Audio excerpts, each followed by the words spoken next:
விஜய் அவர்கள் சினிமாவை விட்டுட்டு அரசியலுக்குள்ள என்ட்ரி கொடுத்த பிறகாக அவர் பங்கேற்ற எந்த நிகழ்ச்சியிலுமே சங்கீதா அவர்களோ இல்ல அவங்களுடைய குழந்தைகளோ பங்கேற்கவே இல்லை.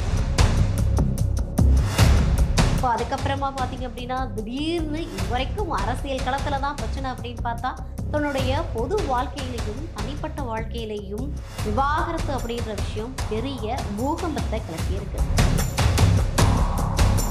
சங்கீதா அவர்கள் பிப்ரவரி 24 செங்கல்பட்டு மாவட்டத்தில் உள்ள ஒரு நீதிமன்றத்தில் போய் அதில் அவங்க குறிப்பிட்டிருந்த முக்கியமான விஷயங்களை மட்டுமே நான் சொல்ல விரும்புகிறேன்.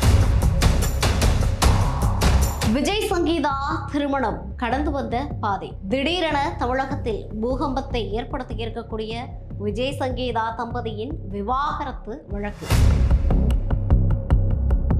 இதில் குறிப்பிடப்பட்டிருக்கும் தகவல்கள் என்ன? இந்த தொகுப்பில் பார்க்கலாம்.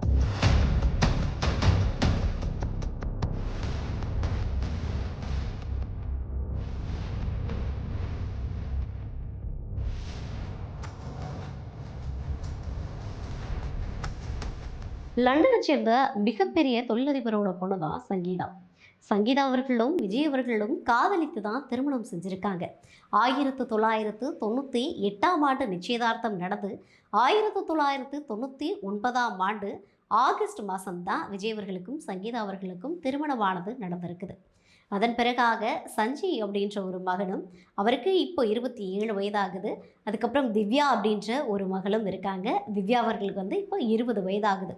இவங்க 2 பேருமே கிட்டத்தட்ட படிப்புக்காக வேறு விடுதியில் தங்கி தான் படிக்கிறதா சொல்லப்படுது.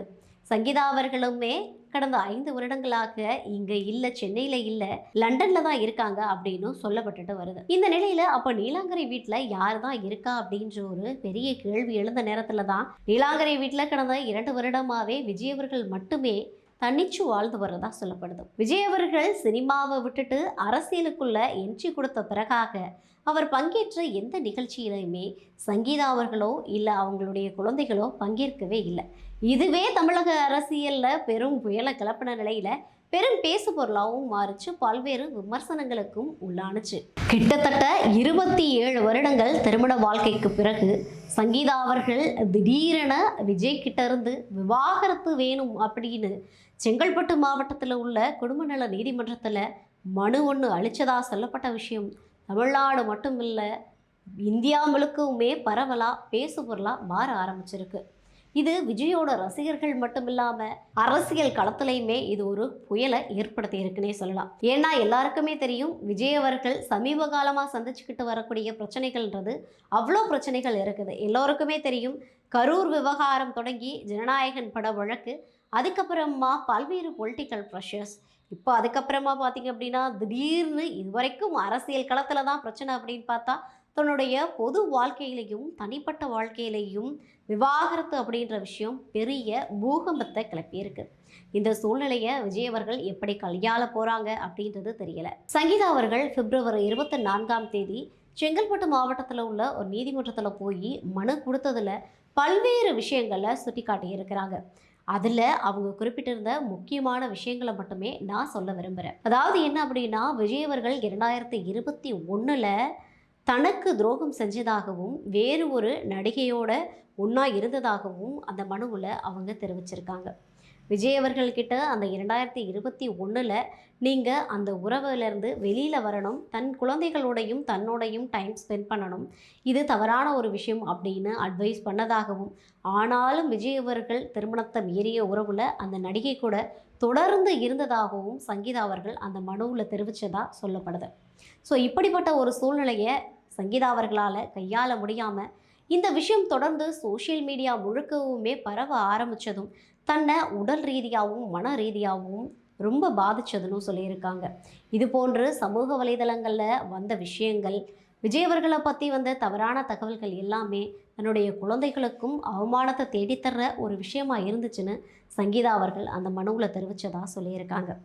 இப்படிப்பட்ட ஒரு சூழ்நிலையில தான் இந்த மாதிரியான விவாகரத்து முடிவை எடுத்திருக்கேன் அப்படின்னு சொல்லியிருக்காங்க. தங்களுக்கு நடந்த திருமணத்தை சிறப்பு திருமண சட்டம் 1954 பிரிவு 27 கீழ்ப்படி ரத்து செய்ய வேண்டும்னு சங்கீதா அவர்கள் குறிப்பிட்டிருந்ததா தெரிவிக்கப்படுது. அது மட்டும் இல்லாமல் துரோகம் இழைத்தல், கட்டிய மனைவியை கைவிடுதல், உடல் ரீதியாக துன்புறுத்துதல் உள்ளிட்ட பிரிவுகளின் கீழும் வழக்கு தொடுத்திருக்கிறதாகவும் அந்த மனுவில் குறிப்பிடப்பட்டிருக்கிறதா சொல்லப்படுது.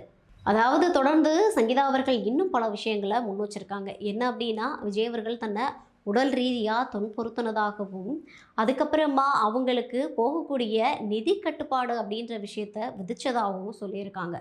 இதனால இன்னும் மன உளைச்சலுக்கு ஆளான சங்கீதா இது போன்ற ஒரு முடிவை எடுத்ததா அவங்க சொல்லியிருக்காங்க. இப்போ அவங்க என்ன முடிவுக்கு வராங்க அப்படின்னா, எனக்கு விவாகரத்து வேணும், அதில் உரிய ஜீவனாம்சம் வழங்க வேண்டும், நீலாங்கரை வீட்டில் அதுவரை இருக்கிறதுக்கு உரிமை வேணும், எங்களுக்கு இதுவரைக்கும் கொடுத்துக்கிட்டு வந்த நிதியானது முறையாக கொடுக்கப்பட வேண்டும் அப்படின்னு சொல்லிட்டு பல்வேறு விஷயங்களை சங்கீதா அவர்கள் சொல்லியிருக்காங்க.